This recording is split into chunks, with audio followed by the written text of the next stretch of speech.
Welcome to another episode of the Sabastian Show. This week we have on Coach Adam.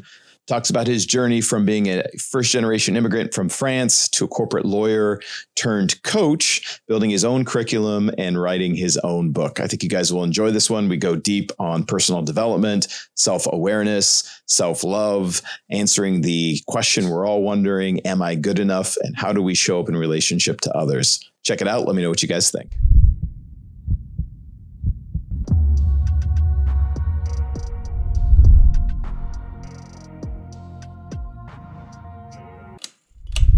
So 15 years in corporate law, supporting family business, right? It makes sense. Like you start by waking up in the morning and helping remodel the house that you're living in, go to school, come back. But would you put sports? What sports did you play?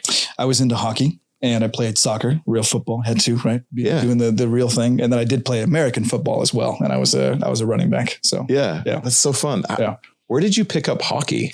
Because we were in the Bay Area. Once we finally got to that level out there, it was in San Jose. So I ended up playing for like the Lightning, the Colts and that kind of stuff. Yeah. Anyone who knows those. That was fun. So hockey, ironically, hockey and football, soccer were my sports. Okay. I played hockey for 8 years, soccer for 11. Nice. But it's just, hockey's not that popular. No, I know. But when we got here, it was the Mighty Duck era. Yeah, I know. If you didn't like it. So me too. Yeah. Oh, yeah. And my team was the Canucks, but that's because being in the Pacific Northwest. But then when the Ducks became the Ducks, I was so pumped because of the Mighty Ducks. I know. Right. Yeah. Yeah. It's fantastic. That's so cool. And then football makes sense, right? Yeah. That's a very European very much sport. So. Yeah. And when I played soccer, I was a sweeper. So me too. Yeah. Wild. There we go. So how did your dad find a way? I mean, you played sports, got an education, helped build the family business. How was this all possible with a single parent? That's wild to me. I know. We worked really hard. That's all. There's no doubt. Yeah, that's it. That's it. Like some people do actually have that same, understanding of it. And they're like, wow, that's the whole thing though. My father and I really leaned on each other and figured it out. You can do a lot of things if you just have someone who's really by your side. And we didn't have anything else. There's also that. I mean, the fact of that part of it too, not just making it some sort of anything else other than the humble truth. We had nothing else. So there wasn't any other family, lots of friends and that kind of distractions to take us away from what we were trying to do every single day. So, yeah. And that's all you got. Yeah. You realize it's more than enough. Yeah. That's cool. So anyways, 15 years of corporate law. Yep. I'm sure you saw a lot, experienced a lot, and it sounds like a lot of it was helping with your dad's business or very your much guys' so. business. Yeah. Because I was on the corporate side. Yeah. So yeah. And so corporate law really had to do with supporting the business. That's why you went that direction. Bingo. Yeah. Okay. Yeah. And the cases that I would take otherwise, because I'm attached to a firm in that regard, then of course those get put on your docket as well. But at the same time, those aren't your bread and butter. This is over here. Yeah. Yeah. So it's a pretty big pivot. How many years ago did you decide to pivot into coaching? And that's a fantastic question. In the truest sense, over a decade ago. So 38 years old now. Back when I was 27 years old, I went to do a Tony Robbins seminar for the first time in my life. And it was actually UPW? It was actually in Florida when you could still do the in-person one, right? I circle all the way back to when you literally could go to his estate, do that whole entire thing and pay the extra sounds money. like Date with Destiny. Date with Destiny. Yeah. Yes. Okay. Yep. Yes. So, and we did the whole entire walking across the fire, coals and everything else like that. But I was 27 years old. And the reason why we went there was it was an enrichment thing for corporate life. Right? Totally. And obviously you kind of put two and two together that being a consultant, you want to be there for people and you have skills that you've been taught on how to be analytical and be able to read people and you are helping them. And I started to realize this is actually where I want to be, though I had a humbleness in my sense of understanding who's going to listen to a 27-year-old kid be up on stage and listen to me. That was at least my thought back then. And I've worked on that too, all being in a humanistic journey of, well, maybe I could have, who knows, and overcoming those types of things. At the same time, I said, this is what I want to do with my life. Prepare to fast forwarding. We made it all the way to 33 years old. And I thought, all right, this is going to be that time. And then everything in the world, the way that it has been, started to kind of take place. Things ended up shifting. I moved careers kind of at places where I was working at the particular time. Timelines worked. And then right when I was going to go after it, all of this really did hit. And I had this idea that hit me like a ton of bricks. So the fact of what's holding you back? If the world does come to an end, why not do what you love while it goes away? Go for it. Right. So to summarize it, let's jump into it. I said, Adam, and let's go for it finally. And not to make too much of a long story short or a short story long. circling back to when I've shared this a couple of times with other people in the community and everything with the Coach Adam and everything else like that. Lulu Lee was actually the one who was the influencer that found me on Instagram. I had nothing, this was like, I had maybe like 10 followers and 2 really bad videos. And I reached out to her and she was so kind. She ended up DMing me and we had a working relationship through there. And she ended up saying, you have the spirit of a calling of the Father upon you. And I said, well, I don't have kids. I don't know what you mean by that. I'm not married. And she's like, no, you have the calling of a Father upon you. Oh, to speak to nations, to help people, to be there with people. All right. And whether or not I knew what she was saying or whether or not I knew how to wrap my mind around that or not, she kept on kind of coaxing that and lighting that fire underneath there. And one thing led to the next. And here we kind of are, 14 months later. What did that, when you hear somebody that you've just met through social media, start speaking into your life about what they see on you, how did that feel? How did that resonate? Did it not resonate? What did you feel? It hit. It really did. I felt connected to this soul, and she's all the way over there in Queens, New York. Yeah. Right. Which is funny enough, to actually talk about synchronicities and alignments again. I work remotely as what I've been doing in consulting work, which takes care of the East Coast. So as soon as I actually connected with her in the first place, it was like, I'm already in your area most of the time on the phones every day. So we started talking about coffee shops and she knew which ones that I was talking about because she lives there. And I'm like, oh yeah, all my people in my firm are, a block away from where you live. And it was interesting because it was like, okay, then this is an aha. You get a feeling of this is a connection. This is the universe kind of winking at you out of the corner of its eye, and you feel seen in a real way. That's so this was like 14 months ago. Yeah. Okay. Yeah. And Sweet. It just kind of catapulted everything. It became like that internal confirmation that was like, okay, this is the time to do it. Pivots in the late 30s, early 40s. I think a lot of times our early life is a lot of preparation for our actual work. Amen. And so when you look back at the things you've been through, you realize, this was all preparing me for these moments, which I like. Yeah. Kind of unpacking these stories a little bit to see that. So, So 14 months ago, and since then now, correct me if my time is wrong, you built a coaching curriculum. Correct. That you're going to be showcasing your event in September. Yes. Allow people to become certified coaches through your program. And I want to get into that a little bit. Okay. And you've wrote your first book, which is right here, which we're going to get into a little bit on relationships. I'm super excited about. Yeah. So it's like some huge freaking life changes, like just big pivots, which is really exciting because there's no doubt there's a lot of people listening going, man, I feel like I have a calling that I'm ignoring or that I'm not engaging in. And it's like, how did you find the courage to do that? And it was I think just based on our conversation, I already know the answer to this, but how did your dad respond to, hey, I'm thinking I'm going to go this route? Yeah. Shout out to my amazing father. The truth, absolutely always the truth, and always going to be vulnerable and genuine and transparent with you and everyone in my community. What took you so long? That was his response. It was, wow, it's about time. So he knew it too. He knew it already. Like that was the truth. It wasn't even like I can see you going that way, son. Think about the pitfalls. No, it's like, it's about time. It's about time. Yeah. So he knew that this was something that was on my heart. I mean, I shared it with him a lot when I was back in 28, 29, but it was a long time in coming. So I was glad. And he's been all for it. He's been one of my biggest cheerleaders. Did you go into corporate law for you or for him? That's a really, really, really great question. I think it was a combination, though. I think it was more the fact of living kind of the immigrant story and the fact of coming here, and I wanted to make him proud. And taking 100 steps back in a humble sense, and anyone can smile about this. My first couple of books that I started reading in English when I came here, actually to learn it better when I was in all these ESL classes to be American and get rid of my French accent. And accents, that's a huge win here in America. People love accents. I know, but I didn't know that back then. This was the 80s, so it was a different time. I loved Sherlock Holmes. Yeah. Solving cases. Oh, for sure. Putting things together. Yeah. Right? That was my hero. And I loved that. And I thought there was a hybrid in that fact of solving cases and being there and being a helper in that capacity towards that. Because then otherwise, what would it be? It'd be a doctor, be a lawyer, be an artist, like something else like that. So you need to obviously have a passion to be able to pay for what you want to do in life. And my father and I, we shared a lot of really heartfelt father and son conversations about the reality of life, that things are going to cost money. And I saw it since I got here, like hammer in hand. You got to work for what you're going to do. You might want to go paint paintings, really, at the same time, find a way to make it work. So he and I would talk, and I knew that law was something that I could do, analytical at the same time, creative.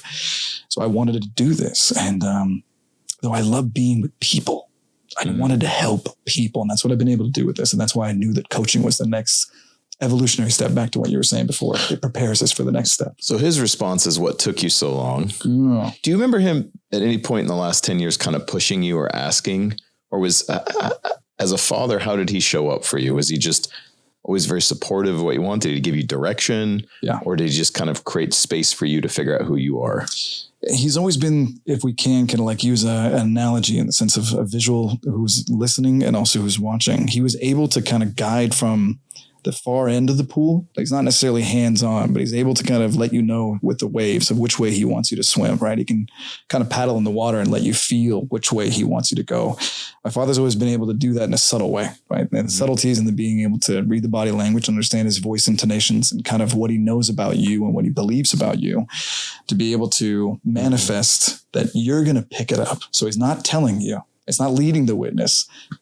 I was legitimately made to be, an attorney from day one. My father was grooming me already, but at the same time, he wants you to know it and you to find that out. And then he'll root you on like, hey, you got it, even though he was leading you along the entire time. So that's the way my father's always worked. And he knew that doing something in either corporate management was where I wanted to go, or this leadership direction. So it's been back and forth for the past, 8 years, but I knew that this was where I wanted to go. So there's, that's really beautiful on so many levels. And it's very cool to have a father that showed up the way he did for you. Yeah. Especially as a single dad. It's very hard for single parents. Yeah. So hard for parents, period, but single parents. When you built a curriculum, there's already a ton of coaching curriculums out there. Correct.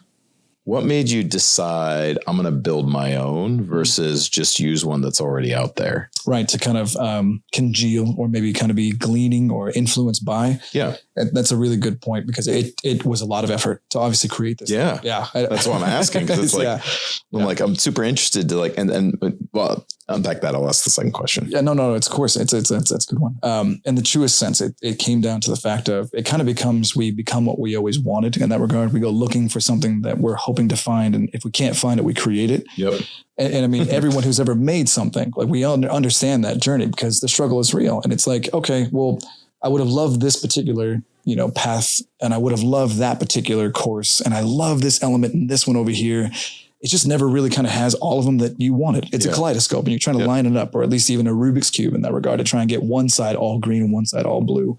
And I wanted to at least have something that was a green, a red, and a blue. Something was a little bit more me in that regard. And I think there's some component pieces that, with what I've created in that sense, in a humble way, it connects pieces that really resonate with kind of a spiritual touch, in a sense, at the same time, from a methodology of understanding the self in a spiritual way. That's why through NLP and hypnosis, we're allowed to do that. Yep. Because you're really getting in touch with source. You're really touching into who is this person on the inside. Yes. The I and the identity, right? And that truest belief. And I know this is a huge portion where you are such a titan of understanding on that. So I'm glad to have this conversation with you about this. And then at the same time, understanding NLP, so you understand the word tracks of how to then help reprogram the brain, right?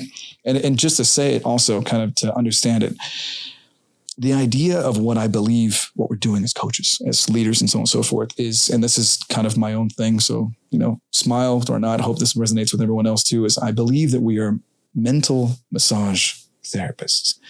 Why? Because the person comes in with a bunch of knots, and not KNOTS, NOTS. And I want you to leave with a bunch of I can'ts. And we massage that out together. We work on that. We work on the why you think you can't, why you're not enough, why you're not this. And you turn it into I can do these things. And the whole entire curriculum is about being able to have that breakdown to breakthrough kind of moment where you feel that, and then you're able to feel genuinely at the neurolinguistic programming level, I can. That's what I wanted to have in there, and do that within 3 days. So if I'm hearing you correctly, you built a curriculum on a platform built on the kind of paradigm of getting to know yourself, know thyself. Indeed. Yes. Right. Yep. Using the tools of NLP then to, after evaluating how I'm showing up, Yes. to be able to change the behaviors, thought patterns that no longer serve me. Correct. And you're using NLP as the tool to do that, Right. to bring transformative change to the individual. Yep. Yeah. Beautiful.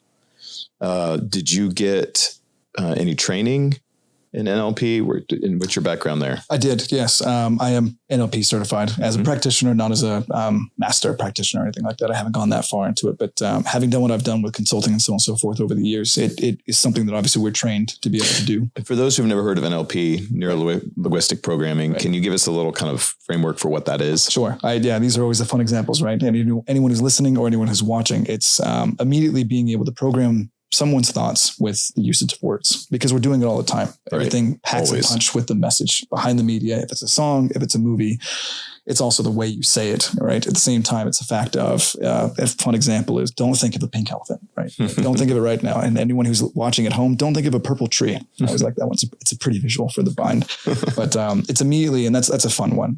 There's obviously much more, I'd say, advanced versions of that are obviously being put at us every single day through marketing, corporate, this, that, and otherwise, subtlety through music and movies as influence, even to the studies a long time ago, back in, the 70s, where they proved that even popular songs inside of supermarkets were being played at the low level. It really was saying, buy more, shop now, you want this. And whatever product it was, they were fighting for that. So there's always something in there at the beta theta levels being able to affect you. And these things are happening whether or not we want them to or not.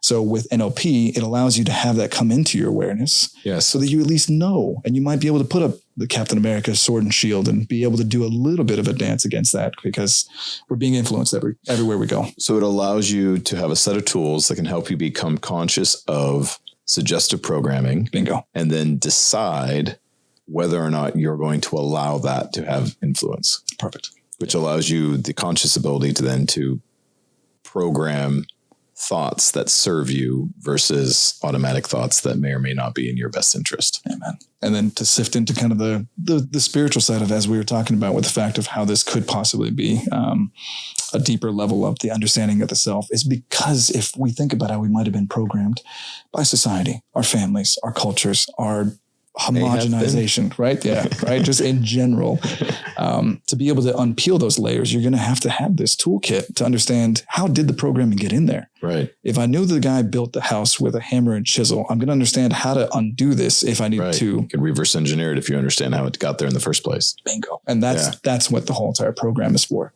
And I think that to me is when human is ready to awaken. That journey starts, where they start to look back and reevaluate, take the time to, why do I think this way? Why do I believe this? Yeah. Right. Like phrases that I teach my clients and my students to pay attention to is anywhere you use a phrase like, well, that's the way I was raised. That's what I was taught. That's how we do it in my country. That's how we do it in my culture. That's how we do it in my family. That's what my teacher taught me. That's what I learned in school. Those statements doesn't mean what you believe is inherently wrong. It just means it's likely unconscious. You don't understand the reasoning behind it. And it may be worth, as an invitation into evaluating the basis for the belief. Yeah. Right. And you can kind of come back to it and go, hey, is this worth believing? Is this accurate still? True. This stuff gets passed down generationally, and sometimes it's no longer relevant. We don't realize that. Right. And then we're paying the price for it, potentially, in the present tense, which may not really be something we should be paying the price for. 100%. Why we continue to get an unintended result. Right. And my framework I teach is, anywhere we are continually getting an unintended result, could be positive or negative, but anywhere we're getting unintended consequence, we likely lack awareness. We're not aware of what is bringing this result on. So that's usually some kind of programming. Agreed. So NLP then is your preferred tool for helping people unpack and discover that. Very much so. I feel that it's a super highway in that regard to get to the meat and potatoes of the entire thing. There's lots of modalities. You can take the deer path. You can take the old road. You can take the dim old road, to Lord of the Rings. At the same time, you literally can fast track it. You can do a bullet train. You can get right to the heart of it. Now, of course, just because you found it immediately doesn't necessarily always mean you're going to be able to go on surgery for it and do open heart and fix it and done. It's not like that all the time, but you can go to therapy for maybe 50 years. You can go to NLP for maybe 3 or 5 sessions. There's something there. Yeah. I love that. Yeah. What would coaching is becoming coach, life coach. There's so many different forms now. It's becoming a pretty pervasive industry, and a lot of people put those titles next to their name. Yeah. I guess first question, what do you think, how would you define, what's the difference between a coach and a therapist? This is good. This is really good. This is the coup de grace. I would definitely say that the difference is going to be with the fact of the modality, right? So the modality that someone who's going to be a therapist, and God bless them in that truest sense, there are certain things that each one can do and others can't. The same way that I mentioned surgery. Someone who does heart surgery isn't necessarily going to do brain surgery. There should be a difference, right? If you have the ailment that doesn't fit the other one probably isn't going to be able to cover it. So I think that they both matter in their respective ways. If something gets to a clinical position where something is absolutely in that realm of, oh no, therapist, go that direction. Someone who's going to be a coach and someone who can be in that style. There's lots of things that can be done there before you ever had to go to this. That's, I think, where the transition of where everyone's starting to understand the pervasiveness is switching that, right? We used to think that only going to a doctor, say, for instance, was one way to think about your health, but you can go to a nutritionalist for 5 or 10 years and try that first. Yeah. It's one of the things too, that when you go to your doctor, no matter what the ailment is, skin, tissue, gut, bacteria, whatever, face, aging, they're never going to really recommend that you change your diet. They're not going to say eat more healthy food. They're going to say take these pills. So in that regard, the difference between a therapist and a coach also is going to be someone who's going to work with you maybe in many other modalities and give you 11 or 10 different options to try it first. And if it doesn't work, then maybe you can go to a therapist. I think there is a helping hand portion of that where a lot of the heavy lifting can be done on the coaching side, like in the nutritional side before going to see a doctor. So I think there's two things happening there. So maybe to ask the question a different way, when would you recommend somebody getting a coach and when would you recommend somebody getting a therapist?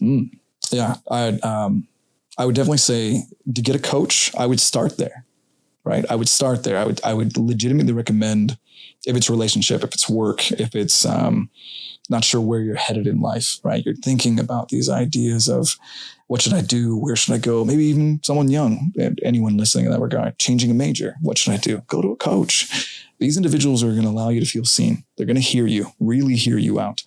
And you're going to be able to get help in the truest sense of help in that regard. Is taking a step back to unpack that too, is you're going to be able to work on your stuff the way you need to way before you ever have to go to a therapist. And obviously to answer the question, to go to a therapist, I think if you're in some sort of a traumatic situation, something that is at the level of DEFCON 4, right? I think that's when you immediately go there first. Otherwise, if it's a DEFCON 1, 2, or lower, go to a coach. I would definitely say that that's where I would recommend people to go, because there's so much now in the coaching sphere. When we get the certifications and the licenses, a lot of it is really the kind of modalities that's going to be able to walk someone from at least 0 to 6, maybe not all the way back to 10, but certainly get them started.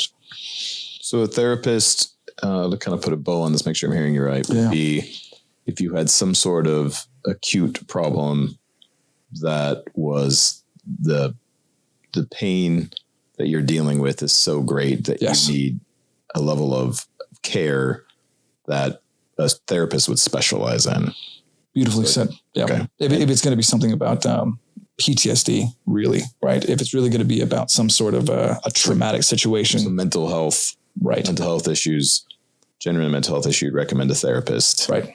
And we could say then a coach would be more for just helping you get your head sorted, understanding what you're thinking, what you're believing, how you're looking at your world. Bingo. There's a difference between clinical and I would say common in that sense. And I think if it's in the common sphere, if we can just in a safe space say that phrase in that regard, commonly, that would be for a coach. Clinical. Go to a therapist. If somebody's looking for a good coach, so many people claim to be coaches.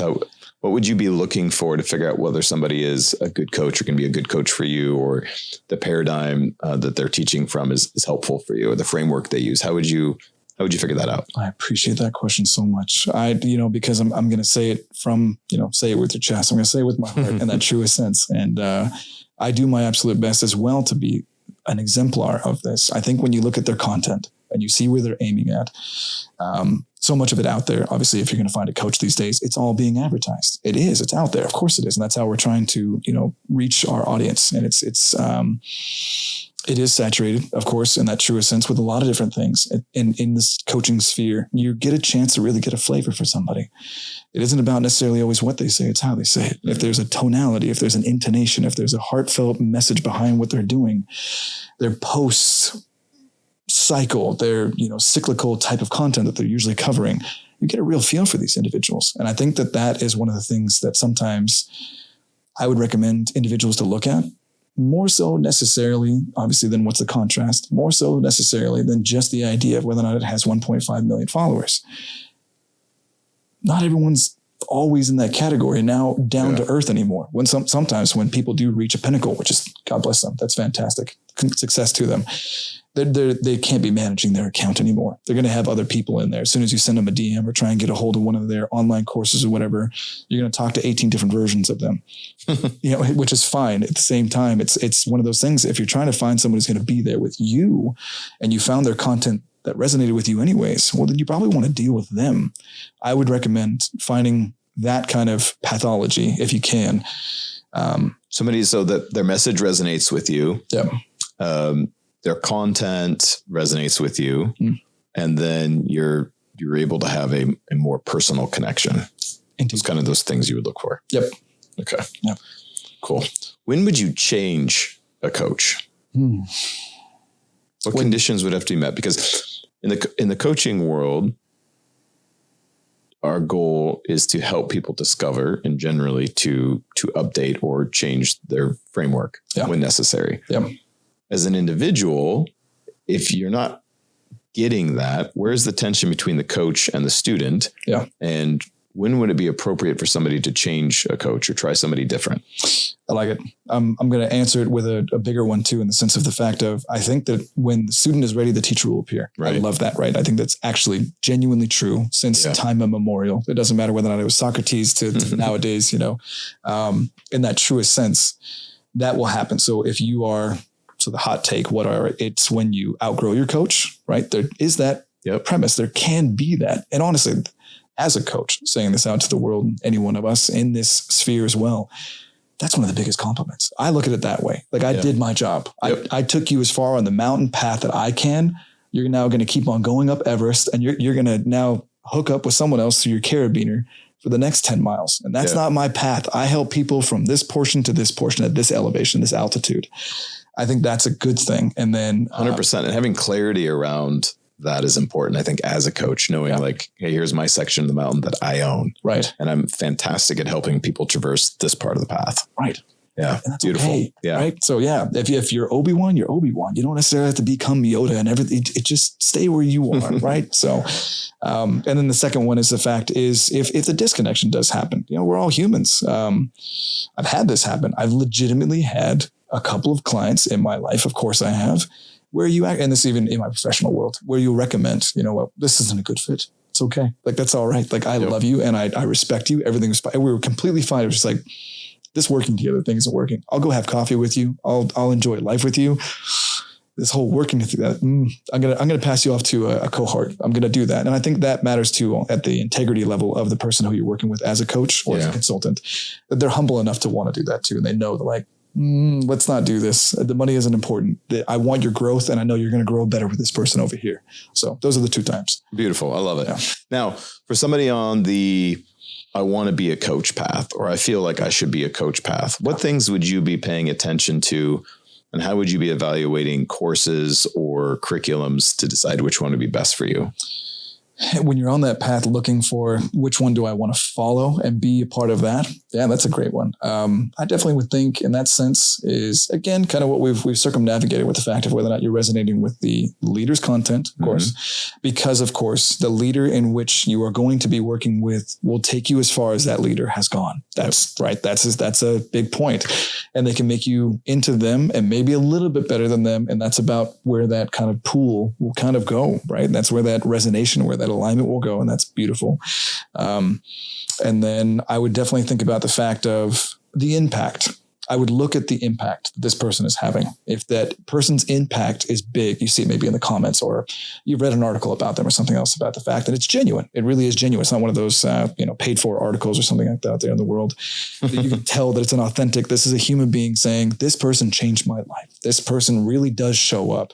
I know them personally and I see them, take out their garbage for their landlady or whatever. And, they're good to their neighbors. That in a world of today, as fast paced as we all are out there, that matters, I think, 10 times more than it ever has. And it always has mattered. I want to be, clear on the record about that forever. The last thing we need is more trillionaires and billionaires. We need more healers, more people that are there for each other, more people to grow. And when you find those authentic, real ones in that regard, they're far and few between. But at the same time, when you find them, you see that light. I think there's more coming online, which I think I'm excited about. But you're right. Yeah, right? It's like we need more connection one to another. And it seems like we have forgotten the tools to do that. Yeah. And coaching certainly is a fantastic modality for helping people do that, learn how to connect and communicate. I agree. Maybe it's like it's a total recall. Maybe we're all kind of coming back to this idea. The light is awakening in us, and we're kind of all growing that direction. Yeah, I very much subscribe to life as more circular than linear, just from a history standpoint. If you're looking at human existence as a body of work, and there are themes that we continue to forget and come back to, and I'd like to think we're climbing the mountain. Right. Going up circular, climbing up the mountain. But there's a lot to it. Yeah. So you wrote your first book, Take Two. I did. And it's coming out in a few weeks. Yep. Super exciting. Yep. How was that? How long did it take you to complete it? Honestly, this thing's been sitting on the shelf for about 11 months. It's been just waiting. It's been waiting in the ethers, like in the background. It's been something that has been a passion project of mine. And there's already a second book as well, which is also the other thing that's nuts. You were obviously a gracious enough host, and I love you so much for it. Good sir, I do. Happy to share it online, which is on the internet forever, that you came on to the show Rough Sketch of Final Draft in that regard. That's the name of the second book. That's going to be the magnus opus, right? Like this is the front runner. This is the first ship to sail from the port, but that one's coming. And I didn't want to do that until we did the seminar and other things were kind of lining up. And this is all growing. I didn't know this was going to happen, right? Taking it into a humble accountability sense. I didn't know.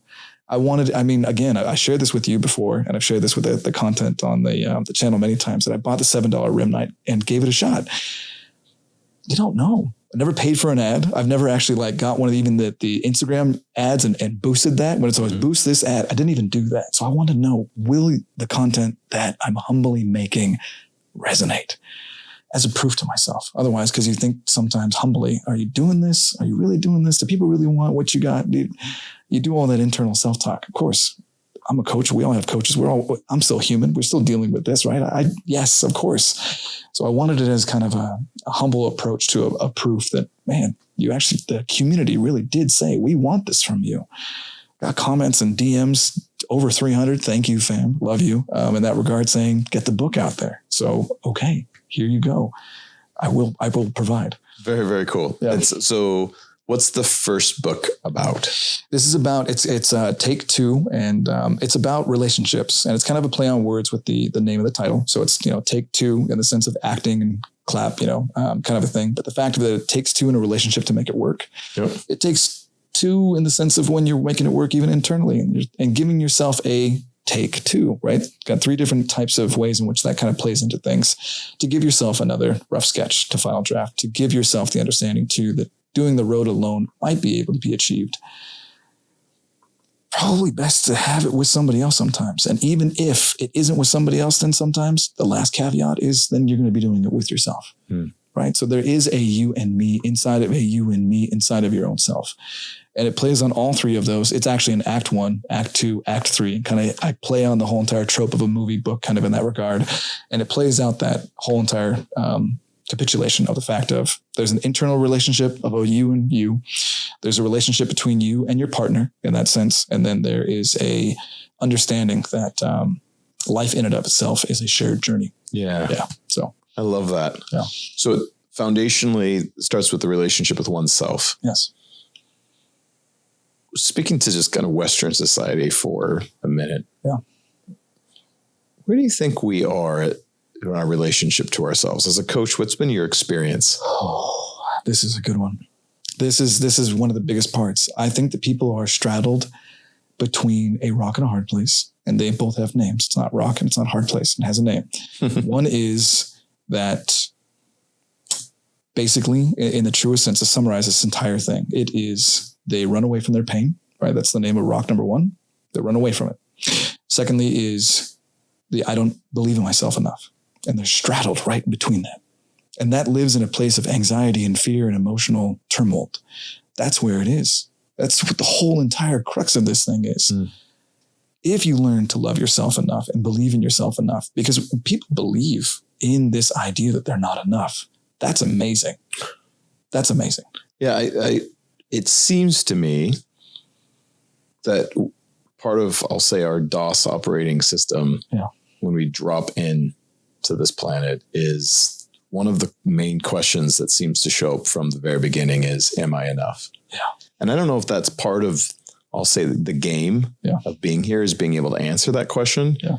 But I have yet to have a client that isn't wrestling with that question, right? Am I enough? Right. And it really is a very high lever. If we can resolve that, everything begins to change. And so that's a lot of where I start, is like answering that question. How much of our behavior, and I love that you said that, between a rock and a hard place, is either avoiding the pain of confronting that belief or acknowledging that we believe it, right? And the result that it's bringing. Yeah. How would you help somebody through that? I mean, that's something that I think everyone can relate to. One, I guess I have two questions. Yeah. How do you address the person who's questioning, am I enough? And then what would you say to the person that's struggling with loving themselves? Because that's the other one. Yeah. And I'd love to hear your take on why that seems to be so hard for humanity. Why do we have such a hard time loving ourselves? What's your take on that? It's a great question. And I'll answer it further. Hot take right off the bat. Who's asking that question? That's the one we start with. That's always the first one. Who is that? That mom? Is that dad? Is that you? Is that, sorry, Frank. Is that Frank? Yeah. Second grade? Is that, Kim back in third grade? Who's saying that? Yeah. Because man, a lot of this idea goes all the way back to the Socratic method, the fact of literally, he talked about the fact of there's two wolves inside and you feed one and starve the other, right? I mean, this has been the human dichotomy for a long time. Yep. We keep either, as you're saying, the cyclical, repeating it and coming back to it, or we progress. And there's moments where we kind of have this expansion, retraction, kind of as like a diaphragm of our energy and our planet, and how our energy and our souls are all resonating, I guess, in that truest sense, whether or not we're evolving or whether or not we're de-evolving. And I think that idea about the fact that you can ask that question of, who is that that's actually negatively saying that to you? Because if you can isolate that, right, and get that into a spot, you can finally have a conversation with it, at least, and that's new. And one of the radical things that I understand about NLP and how the mind works and how neuroplasticity and everything else like that really does all align with this kind of understanding in the research, is the fact that experience of finally being able to isolate and put it there and have a conversation with the actual pain is revolutionary, because the way in which now the mind understands that it puts it into a spot, it can now start to work on it, and the brain does that naturally.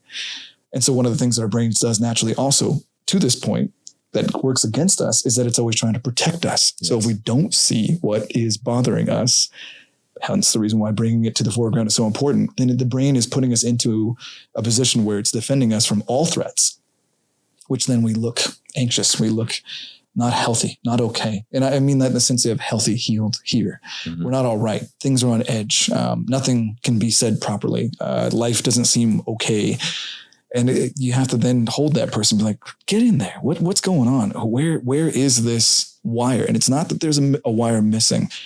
It's just, you got to rehook it back up. That's all. So in that sense, yeah. This is such a common question. Yeah. Again, it seems like, as far as I can tell, it is a base human question of concern of this, like, am I enough? And much of human behavior can be explained based on that question alone. Why do you think it's so pervasive? I think it's, I hear you with the voices, right? Sorry to interrupt you, but I hear you with the voices, and I hear you can, and I love that exercise of like, hey, who is telling you that? Yeah. But why is it so pervasive? In my humble estimation, it's tied into our evolutionary DNA because it allows us to be competitive. It does, even on the genetic level, or we're fighting to have our best or whatever show up in that truest sense in that regard. I think that there is something about the fact of us wanting to prove even to ourselves in that sense at the end of the day, regardless whether or not I fully buy into that ideology. I'm simply acknowledging, why is it so challenging? Because I think that as a modus operandi, we kind of have a basic knowledge as we're first brought into this whole entire place, and we have training wheels. So it's the basic operating system. Is there an evolutionary higher revved, you reinstall new programs, you get the CPU charged up? Yes. Though the basic way that the computer works for the interface that we have is that you have the window, the mouse click, and the keyboard. That's the basic one. And there is this, I need to prove myself, hardwired into that basic programming. So then you would say that it is, in your estimation, built into the programming of our operating system from day one. As a survival mechanism, as a default. Now, obviously, we should be evolving past that default. So it's a survival design. Period. Which I think that math checks out. That's a fairly rational way of looking at that. Yeah. Because we're constantly then pushing and then I would describe as relationship to your environment, which is, I think, the final one of your world. Very much so. So what is an exercise that we could give the listeners that they could do to orientate themselves to themselves? To find something inside of themselves that is kind of following along the line of a sentimentality, something that is near and dear to them, close to the chest, all these other kind of, euphemisms and analogies that we use in our lexicon, that really is something that meaningfully is you. This is a grounding technique, and we're going to reframe something for everyone who's listening in that regard. This is super simple. I want you to go back into a time in which, and you can do this at any point in time. You do it when you're driving. You can do it when you're, out at dinner or something else like that. And you'll usually see a lot of individuals who actually use this technique. A lot of public speakers and so on and so forth who are now speaking in front of millions will touch their hand in certain ways or touch a ring, because now they bought that ring specifically for this kind of grounding technique. And what I want you to do is I want you to start thinking about that particular peak experience, that moment that was filled with joy, that was somehow really, really, really important to you in your life. And it was a great moment. Maybe you're at Disneyland, maybe you're at the beach, who knows? Fill it in the blank. I leave that to you and your creative, wonderful lives. Then what I want you to do is I want you to, while you're thinking about that, I want you to find somewhere on the hand, like the example I just gave, and I want you to, touch maybe a particular finger. Okay, maybe like the index finger, and hold that. And what you'll do is I want you to think about that happy moment, at least for 30 seconds. 30 seconds is enough time for the heart palpitation to have gone through 5 cycles. It's going to ground it to this. Now, once you've done that, this might take 3 or 4 times for someone to be able to do, but you can do it. Just keep practicing. You will make it work. Then what you want to do is go back into those maybe harmful times in your life. And while you're thinking about those harmful times, grab where you grounded your happy feeling. And immediately you're going to start having a different relationship to the way in which you're actually thinking about the thought that you usually think about in the old pattern way. Beautiful. And it just starts to relay and overlay the rough sketch to now a new draft. So you're creating a new biochemical association with an old memory. The new neurons, literally, even from this neuroplasticity, is literally connecting a new one. It was connected with the old pain, and now it's having a joyful feeling with that memory, and it's forcing the neuron inside the brain literally to fire over here at the same time. That's incredible. So, and that's such a super simple exercise anyone can do. And then you can take that principle and apply it lots of different ways and experiences, but such a beautiful one. I love that. Yeah. Let's talk about relationship to other. Okay. A few questions just kind of prime the pump there. Yeah. We seem to struggle currently as a society at finding meaningful connection. Right? We have mental health issues that are at an all-time high. Yeah. We have more cases of loneliness since we started tracking these numbers than any other time. Yeah. And it's somewhat ironic because in some ways we could argue, at least technologically, we're more connected than we've ever been. Right. I guess my first question is what's your take on that? Why are we so seemingly disconnected from ourselves and then in this context from others? Authenticity. Right. We have an oversaturation of the connectivity and the availability of the connectivity. At the same time, the authenticness of those connections may need some work to see it in a loving way, right? In a safe space. That might be somewhere we want to focus. Why, in your estimation, are we finding it so hard to be authentic? Because this is a popular word right now. We like to use it. You see it, be your authentic self, be real, be honest. And I principally agree. Yeah. How did we get over here? Have we always just been a very unauthentic species? Or do you think it's harder than it used to be? What's your take on that? And why are we struggling with authenticity? I think this is beautiful. And the way in which we're talking about it too is perfect for anyone who's going to listen in that regard. We're literally talking about the fact of the genesis though, of where we might've been. We might've been maybe not authentic even in the past, I don't know, the baby boomer generation and to now. Authenticity then is a bridge word, right? There's a bridge happening to what? We talked about this a bit on our episode, which I know that you are amazing on this, in the fact of the strength of vulnerability. Authenticity leads towards that. And we often think that vulnerability, which we agree is a very, very powerful tool that you need to be able to have, that has not been viewed in the Western sense as a strength for a very long time. Yeah. So authenticity is starting to chip away, at least getting to there. Because being able to be vulnerable, being raised by a single father, I've seen, amazing connections between the heart and mind of my wonderful father. A man's man too. Like definitely a man who is, ready to go build something before he even wants to go on a trip. Like you want to get my dad a present or anything else like that for Christmas, it's either tools or an opportunity to go build something together versus going anywhere. At the same time, he has the strength of a genuinely good human man to have the vulnerability and the strength to show it. That's perfectly fine. Those are in sync. And that's authentic. That's what we mean by authenticity. I think that, of course, the buzzword is kind of spiraled, and I'm with you 100%. I align with you on that. But that's, I think, the unpacking behind the scenes. So. Yeah. Beautiful. What's an exercise or a practice one could do to start to practice or strengthen the muscle of being more honest and authentic? Yeah. There's a few exercises. I would definitely say, and one of them is a little bit more terrifying than the other. So we'll say both, but we'll talk about the second one that's more terrifying afterwards. The first one is to start talking to yourself, right? And we do that already. At the same time, which voice do we usually hear? We usually hear the negative one, okay, the self-critical one. At the same time, let that one be there. And it's kind of a Vipassana meditation practice in that regard. Just allow it to be there. Don't judge it. Don't say anything. You can acknowledge it at the same time. You don't have to necessarily codify and categorize it. Just know that it's there. It's like you're breathing. You're just aware that the air is going in. So just be paying attention to it and start having positive conversations with yourself. The idea about having the half glass full type of personality in the first place, to make it simple, super simple for anyone in the audience listening in that regard, is to have this idea, kind of back to what we talked about, in the fact of, one, how you do anything is how you do everything. If your glass is half full in that sense, and you're always in that positive mindset, if that's your default mode, things are going to work out.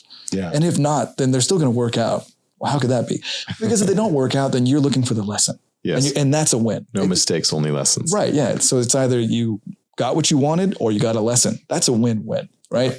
So that's lesson number one, and start having that be a regular practice. Maybe when you're driving to work, you're talking to the windshield, right? Get in that relationship with yourself. And nowadays I do recommend this a lot for individuals too. So this isn't part two, but this is another recommendation to talk to yourself, because we have the ability to record, make a talk track, actually record yourself in a position where you literally hearing you say loving things to you. One of the best things that people should know, even through NLP, is the fact of, and just in normal neuroscience, is that there isn't a better word in any language to any person, no matter what culture, than their own name. So if you are saying loving things like, Sebastian, you are wonderful, Sebastian. If you say the name, your internal processes inside of your neural cortex and everything else like that are just firing. and they're feeling those feelings. So if your name's Karen or Kim out there, talk to yourself in a loving way. The second one, which is terrifying, and I apologize, jump in. It's look in the mirror and have these conversations, right? That's step 2. Okay. When you've grown and graduated to the next one, and you're like, this isn't hitting it anymore. It's not giving me that same dopamine hit of I love me today. Start looking in the mirror and start being critical and start being real about the fact that you're being positive in that sense. And I mean critical in the sense of you're really being critical on the positive. Like, I love your eyes. I love your smile. I love your attitude. I love your energy. Be critical about that and take it seriously. And those are a little bit more terrifying because you're seeing you at the same time. That is just transformative. I love it. Yeah. The mirror exercise is powerful. Yeah. And it's astounding to me how many people struggle looking themselves in the eyes. Yeah. Right. And there's so much work to be done there. Yeah. For somebody who's struggling in relationship to other, maybe they're in a marriage that's struggling, or they just have a hard time staying in stable relationships. Where can they start? Where would you start with them? They came to you for coaching and like, I just suck at maintaining relationship. God. I know it's a broad question, but I just want to create some principles that people can operate. No, I love it. I was going to say, have you talked to my assistant? I mean, do you know how many calls I get like that? That's like what I get the most of. Yeah, that's it. That is absolutely what I get the most of. It comes down to the fact of make it tangible immediately. That's the biggest thing. And what do I mean by that? So to unpack that is someone comes to you with an abstract. They're not good at X, Y, Z. Okay. In their mind, they have a vision of that. They have a picture inside their head, what they think that is. It's not even tangible yet. It's not even real. It's not a Picasso. It's not even it hasn't become any kind of Andy Warhol painting. It's not something really tangible yet. So you start talking to them. And as you're doing this in your own life, start becoming tangible about what it is that you think that you're lacking in, right? Write it down. Don't just say, well, I'm not good at relationships. And they'll start there. Actually, I'm coaching a young man right now, an old friend of mine from college, George. Blessings to you, buddy. In the truest sense about him being able to find love and happiness. And he's in his mid-30s. And he's had, challenging times here and there with his relationships for a long time. And I've helped him for a while. And the thing of it is that he has an internal process, an internal understanding that he's not good enough. Circling back to what we've talked about. That is it. So that again is also broad. And the brain understands how to compute because it wants to be able to process things for you, with you, love you. But the point is the fact that in life, it is an absolute treasure of a trove to unpack Marcus Aurelius style, Socrates style, to understand that you can actually genuinely just take the hits and keep on smiling. Like that's incredible, right? So in that sense, relationship to environment ends up becoming, you no longer are expecting the outcome to be a particular way. Instead, you're in a state of mind where you are accepting and you are learning and you are growing from your environment and you're allowing things to happen naturally. You're still aiming at something. You're the captain of your ship. You want to obviously get somewhere. Though if the winds go a certain way, you're better now. You're better you for you. That you don't allow you to freak out anymore about certain traffic situations. You're okay if the weather goes one way. You got to be Jack Sparrow with his compass, right? That's all right in that sense. And that's kind of where I would at least start with it there. Okay, beautiful. So we could say it helps you navigate your world. We see the world the way we are versus the way it is, right? Yeah. And so it's shaping our worldview to something that serves us. Right. And kind of a layer deeper there from a framework, I would say you're shifting from life is happening to me to at the very least, life is happening for me. Right. Right. There are no mistakes, only lessons. Right. Yeah. Beautiful. Right. In that truest sense that our internal dialogue can never be anything less than what we're internally seeing. And again, to keep using the brain, it's so there. The visual cortex is happening as an image projector on the back of the brain. It's not even really where we're seeing inside of our eyes. We're not seeing right here. We're seeing on the back of our skull and our brain is processing it for us. And that whole entire process obviously goes through a filter. And by the time it passes your ears and it's past your, the middle of your head, it went through my head, meaning like, how do I see the world? What do I think about blue? What do I think about purple? What do I think about that type of food? What do I think about that experience? It's always being filtered. So it has to be that we attract what we are. Yes. Right. Yeah. So that we don't see the world the way it is. We see the world the way we are. We are living a subjective reality. Right. That's super tough for a lot of people, surprisingly so. Yeah. I think we want to believe that we see an objective world and that we see it rightly. Yeah.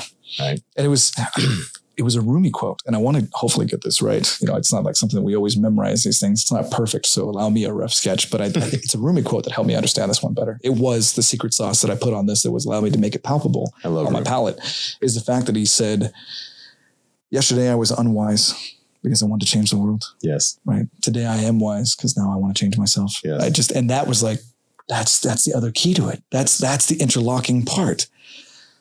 Okay, so sometimes, and for your audience, sometimes wisdom is afloat right here in the ethers, in ethereal realm, and then there's another piece that literally will link to it. That's like, that's what I needed. Yeah, okay. I see the other side of the coin, so that helped. Yeah, that's beautiful. Yeah, and to me, that's the work, such that the greatest gift we can give the other is our own personal development and awakening. Amen. Right, prioritizing that allows everything else to fall into alignment. Yeah. Well, this has been awesome. I have a few rapid fire questions for you and then we'll let you go, but this has been really cool. Okay. What book do you recommend more than any other? Whoa. Hot take right now. That would be Simon Sinek, Start With Why. Mm-hmm. Yep. Right now. That's on the top of my reading list for about the last, I'd say 12 months. That's the one. I love it. Yeah.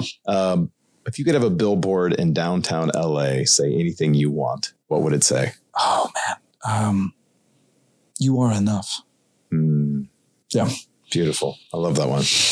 What have you bought in this last year for under $100 that's had the biggest impact on your life? Whoa. These are amazing questions. That would be this right here. The actual thread, the actual leather and the bits. Yep. I followed a YouTube guy and literally put this together myself. Sweet. That it was like maybe $25. So yeah, shout out to that guy on YouTube. I don't know him. Sorry, but yeah. Love it. Yeah. Last question. What do you hold as true that is unpopular or controversial? That's a really good one. What do I hold that's unpopular, but it's timeless? I would say that we reincarnate. I know because that's not accepted by everybody. So that's true. We reincarnate, and this is not our first time here. It's not our last time here. And there's lots of studies to back that up. So what would you say to somebody who is like, you're full of shit? Ooh. I'd be like, well, yeah. No, but I would be like, of course, who isn't, right? You are too. Gotcha. But at the same time, it would be like, I would say, do your research and find out whether or not that's true with you. Because obviously there are amazing examples of children being born that play the piano, speak languages. We have past life memories. Too much circumstantial evidence. Way too much. It would be like, that's on the person who's actually in legal terms, the burden of truth is on the other person, not the person being asked now. But circumstantial evidence. I'm with you. Right. Have you read Many Lives, Many Masters? I have not. You might enjoy it. It's a good one. Okay. Yeah. Got it. I will take the recommendation. Well, this was awesome. I've super enjoyed this conversation. Same. Where can people find you? They can find me on Instagram. The name is Coach Adam. It's Coach ___ Adam on Instagram. And I have a website, coachadamonline.com. And that's where I'm at right now. And your book's coming out in a couple of weeks. You can get it on Amazon, wherever your book's found. Yep. And then your event is going to be in September. We'll link show notes to that so people can find it. And that's going to be in Monterey for people who are looking for a coaching curriculum to become a certified coach. Correct. And it's an honor to be able to share this conversation with you and the stage later on down the road. Boom. Such an amazing person. Awesome. Yes. Thank you, Coach Adam. This has been fantastic.